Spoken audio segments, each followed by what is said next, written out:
y'all, what's up? So, as I'm getting into these videos, I feel like I need to share a little bit about my past, just a little bit, just so when I refer back to things, you guys aren't like, what is she talking about? So, I want to talk a little bit today. I'm not going to try to make this a super long video. I kind of want to make it short and quick to the point. But I want to make a video about my daughter, Savannah. I lost her 2 years ago in April.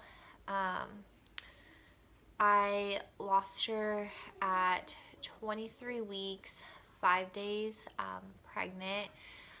I went into one of my appointments and I kind of just had like a feeling like I was going to get bad news. I was still feeling her move, but her movements felt different. But everyone had kind of told me, they're like, as you get further in your pregnancy, the movements will feel different. Um, and so I didn't really think a whole lot of it. Um, there was just a lot of stress going on between just work and my relationship with my ex. We were like doing okay, but there was just other stuff going on. And then I had just got promoted to assistant manager at Children's Place. So I was driving back between Clackamas and Vancouver, working at both locations. We had a huge regional meeting, which I'm not blaming my daughter's death on any of this.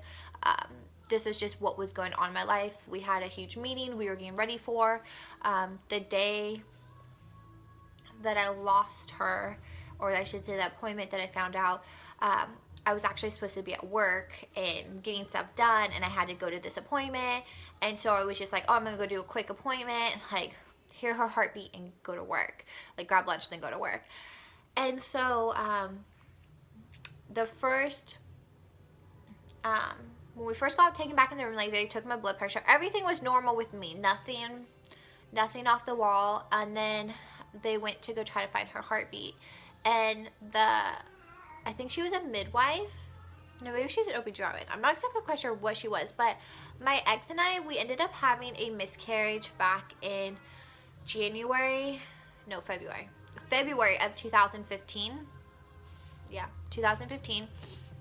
And when I went to this office for my miscarriage, this was the doctor I saw when we found out we miscarried. They had to do like my blood a second time to make sure I was miscarrying and like I didn't need anything else done.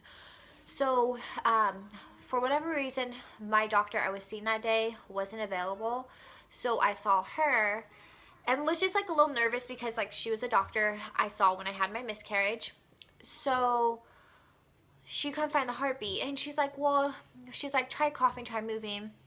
And she's like, well, your baby, because Savannah was very active inside me, so they're like, well, maybe she's just moving too much and we can't find it. So she brought in her I don't know if it's called supervisor for medical field or whatever, but the lady who was like above her, she brought her in and she couldn't find the heartbeat, and she's like, let's just send you over to ultrasound. She's like, everything should be fine, let's just make sure everything's fine. And I remember just laying on that table before they had even like looked for her heartbeat, and like something in my heart already knew she was gone. Like I don't know what it was, but something was just telling me like they're not going to find a heartbeat, like it's over. So they're trying to be very like, I don't want to say like careful, because they didn't want us to like know if there was or wasn't a heartbeat. But as soon as they went over where her heart was supposed to be, and I didn't see, like they did like where they looked to see if there's like detect the heartbeat, and there wasn't one, and they did it like twice, and they were like, and like I just started bawling, like I knew she was gone. Like they didn't even have to say anything. The ultrasound technician, she got up and left the room, and my ex and I were sitting in there.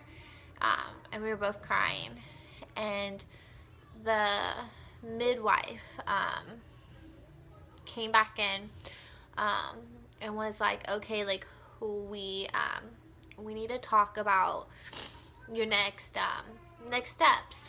And so we ended up going back into the room, and like we're trying to text and get a hold of our family, and yeah, and so we got admitted that night to deliver her, and it was sad. Like, you go into a hospital to be a happy time, and this wasn't happy, and I was like really overwhelmed because they were like trying to give me all this information, like A through Z could have happened.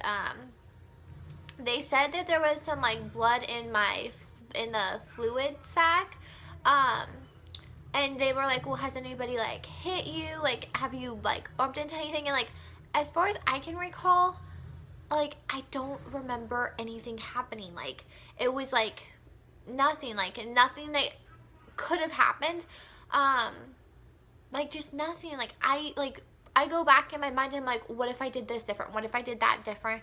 I wasn't taking my prenatals like daily because they made me sick, and I was like, maybe that's what caused it. Like, going through everything in the books and nothing. So I got induced on the 25th of April, and the induction medicine that they gave me, because they did it vaginally to soften my cervix first, it didn't start getting painful until late in the night. It was like 1 or 2 a.m. and my mom stayed at the hospital with us that night, and so I was like trying to sleep, and then I think it was like 8 in the morning, I was awake. People were coming in and out of the room, which I did not like at all. I had my mother-in-law coming and going in the room, my parents, well, I shouldn't say my parents, I think at the time it was just my mom and my grandma and my ex, and just like there was just a lot going on in the room, which I didn't know how to say, like, I don't want people back here, like, just because I just, like, it was not a happy time. Like, I did not want people to be around me. I was just like, whatever. And I remember that day, my ex kept getting to leave the room because he didn't want to be with me, like, when they had to, like, do the vaginal things, because they said it, like, he was queamish, which I think was a lazy excuse. Because, like, here I am in labor giving birth to a dead kid, and, like, you're not going to be by my side, like, through the whole thing. Which it is what it is. And so it was just sad. And then after they gave me the epidural, I didn't want one. I was like, I knew she was going to be probably like under 1.5 pounds, because I was only 20, I think that was 23, 24 weeks.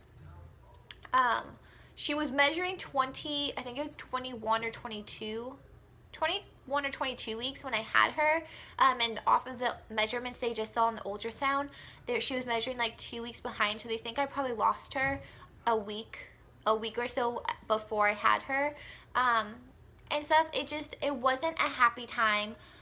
The medication, when they got the epidural in me, they first were giving me IV meds, like pain stuff. I don't remember what it was they gave me, but it was making me dizzy and loopy and making me sick. And eventually my mom was just like, why don't you just get the epidural? I didn't want it at first, because I was like, I want to do this all natural. Like, I want to feel the pain. Like, I'm going through a lot. Like, I just want to feel it. And I eventually opted in for the epidural, which I'm glad I got. I couldn't feel anything. Within about 30 minutes of having it, I had her, and there was just a lot of people coming in and out of the room, which I didn't like. Like, I was just like, we just had her. Like, I don't want anybody in our room, and stuff. But this was her footprints. They're kind of a little bit smeared, but these were her footprints, and She was 14 ounces. So she was tiny, and stuff, but I didn't want to be around people. Like, I just, like, gave birth to a baby. I, like, didn't know how to process everything, because now looking back, now that I'm 2 years into this journey, of having a stillborn, I now know how I would react in the future if I ever had another one. I don't want to ever go through the process. I don't wish this among anybody. It's hard. Like, you don't know what every day's going to bring you. You don't know the emotional roller coaster you're on until you're in it, and there's nothing you can do. Like, there's different things that are triggers for me, and I'm learning them. Her first birthday, I thought was gonna hit me harder, and it didn't. Like, it didn't affect me as bad as what I thought it was. This last year, because I have a 6-month-old now, it affected me. Like, the night before, I was in bed crying. Like, I couldn't control it. I just was crying that the 25th of this year in April and the 26th of her birthday.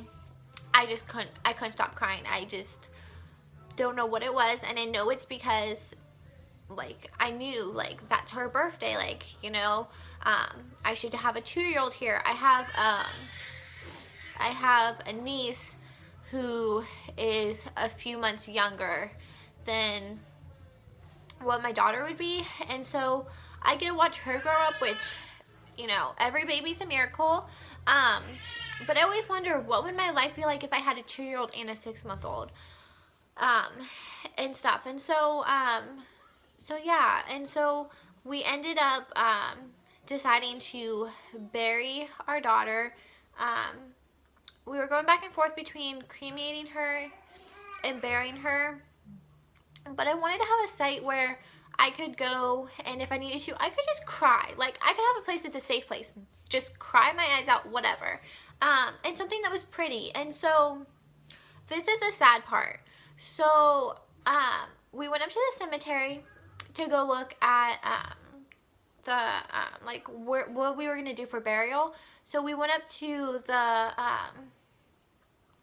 the Lincoln Memorial that's right there in, like, Happy Valley. And we like started looking at, like, where they considered the kids places, and they were just sad and depressing. You can probably hear Sophia in the background, but they were sad and depressing. Some of them just had their temporary headstones because people can't afford to bury a kid. It's expensive, and so they showed us 2 places, and I was like, nope, that's not it. For us, money wasn't an issue at the time, so I was like, just show me the best. Like, I'm not going to give my daughter, because my ex and I both were thinking of it in this way. We weren't going to be able to buy her a car when she turned 16. We weren't going to be able to do her first birthday, celebrate when she hit double digits. Like, we lost all of that. Whether or not we would have stayed together or split like we did, we both lost that. Like, 100%. We both don't get it at all. She's in heaven, and she gets to have her birthdays with all of her family up there. But we both missed out on all that. And when we were planning where she's going to be buried at, and her headstone and everything, I wanted to spend whatever I wanted to spend on it. I did not want to have people be like, you need to only spend this much money because it's your dead daughter. Yeah, that's the point. She's our dead daughter, and we spent money because we will never get to spend money on her throughout our entire life. Like, we can buy small stuff to take up there, but it's not the same. And so, just to bury her, this was in 2016, so the prices go up. But for a coffin and to bury her, where we buried her at, was $17,000, which, if we didn't have the money that my ex had gotten at the time, through some circumstances, we wouldn't have been able to do that for her. And then we were going back and forth on a headstone for her, which I actually think, let me look, you guys. might actually have it in here. Actually, it might be my other one. Or sorry, 15. What was it, 15 or 17?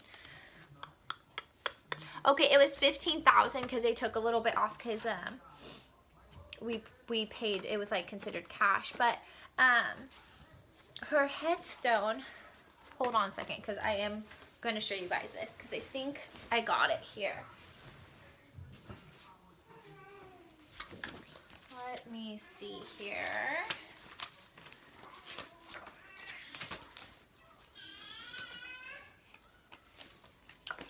Maybe, maybe not.